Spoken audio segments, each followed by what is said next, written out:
Oh,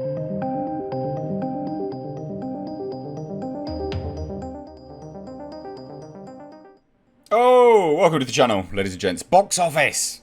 I like to talk about the box office normally, when there's some more movies. But alas, the world actually isn't opening up yet. They're starting to get movies out in the UK as of next week, which is great because a lot of the movies I've even reviewed are not actually out in the UK yet, which is surprising. And this being one of them as well. So the box office, Jason Statham's Wrath of Man is actually number 1. Guy Ritchie film. Epic. I haven't seen it yet, sadly. But it took an $8 million total, which is great. Really, really good to see. Now, this is on the Hollywood Reporter. The article's linked down below. Follow along with me. Linked down below as well is my second channel. If you're into cars, you may have heard about the Nissan Pulsar GT-IR. If you're into cars and you haven't heard about that, well, I suggest you click that link in the description box and follow along, because I'm rebuilding one of those rally homologation cars. It's pretty special. But anyway, let's take a look at this, right? So like I say, I like to talk about the box office totals. I think it's fascinating. I think it's also interesting because what takes the box office total is actually the direction that studios will go in. And Guy Ritchie, I'm amazed he manages to get the films made that he does nowadays. I genuinely am. Guy Ritchie doesn't pull any punches. He's not very PC. And he makes great films. I'm a massive Guy Ritchie fan. The Gentleman came out and that sort of fell by the wayside for so many people. And that was a fantastic film. And some of the dialogue, what Guy Ritchie excels in is dialogue. Some of the dialogue in that film, fascinating that he managed to get that made. But with Guy Ritchie and Jason Statham's Wrath of Man taking number 1, does this signify a move for studios to go back to these types of movies? Yes and no, basically. So let's dive into this and we'll sort of come to a conclusion by the end of the video. I hope you're all well. I hope you're all having a fantastic Monday. I am reading this news. So Jason Statham starrer, Wrath of Man, easily won the box office with a pleasing domestic debut of 8.1 million. And that is great. That's not bad at all. Directed by Guy Ritchie, the film is from United Artists Releasing and Miramax. It marks Statham's 4th feature, working with a Helmer, and features the action buff as a gruff man of mystery who works for an armoured car company while plotting a violent surprise because something happens to a family member. If you've seen the trailer, yeah, you'll sort of know what to expect. Now, UAR and Miramax wisely decided to relocate the film's release domestically to Black Widow's old date of May 7th. After the superhero pick relocated to midsummer amid the ongoing pandemic. Now, this article also notes that they also wanted to take advantage of the popularity male-skewed films have been enjoying as some moviegoers begin returning to the multiplex. That's interesting, which we'll cover in a moment. But let's talk about this. So, let's talk about their release date of May 7th. That's actually a good release date for a Guy Ritchie film currently. Why? Well, like I said, next week, I believe it's next week anyway, the UK is allowed to open their theatres, right? So that's great. That's epic. So this only being a week away, you're filling a space that Black Widow would have had. You're at least releasing it when people are going back to theatres, and then it's not that far out from what would maybe be one of its biggest markets, the UK, because the UK do love a Guy Ritchie film. Now, let's talk about that second bit, shall we?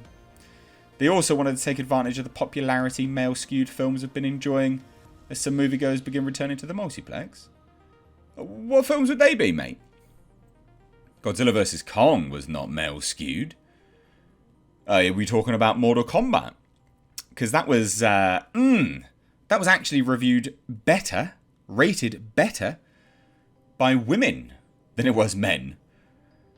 Now, they framed this just as a throwaway comment, but it is fascinating to dive into because, of course, what do they mean behind this comment? Well, quite a lot. And obviously, it's a subtle dig at male-skewed films. And also because they didn't elaborate any further and they didn't give any more context, like I just did, for instance. You're left, the normies would be left thinking, oh, well, male-skewed films. Oh, what's going on with that then? Rather than the fact that, those male-skewed films, well, there haven't been many male-skewed films and only any actual male-skewed films, which I guess you could probably say was Mortal Kombat, was rated higher by women than it was men. Fascinating. Utterly fascinating. Now, the article continues and says, overseas, where various distributors are handling the pick, Wrath of Man has grossed 17.6 million for a global total of 25.6. That's really good. That is genuinely really good. For a Guy Ritchie film during a pandemic, that's great. That's actually really, really decent. Now, elsewhere, domestically, Japanese anime blockbuster Demon Slayer, the movie, placed number 2 with a 3.1 million for a domestic tally of 39.6 and global gross north of 450 million. Warner Brothers' Mortal Kombat followed with 2.4 million for a domestic total of 37.8 million and has now actually hit a global total of 72.5. That's fantastic. For Mortal Kombat, that's great. I don't think they were ever expecting that, to be fair. They've done really well with that. Now, Godzilla vs. Kong from Legendary and Warner's placed number 4th with 1.9 million for a domestic cume of 92.9 million. I think Warner and Legendary both would probably be hoping for 100 million at the very least domestically. So they're not going to be happy with that, let's be honest. And I myself really like Godzilla vs. Kong, but I've got to be objective about this. I don't think they'll be happy with it hitting under 100 million. And now the fact that it only took 1.9 million, I doubt it's going to be able to cross that 100 million domestic total, which is a shame. But on the other hand, 422.6 million globally is fantastic. Especially because Warner's bent Legendary over and forced them to release it on HBO Max. So yeah, that's great as a global total. Now, Disney's Raya and The Last Dragon rounded out the top 5 with 1.86 million for a domestic tally of 43.8. So like I said, what can we garner from this, right? It hit number 1. 8 million. What's it up against?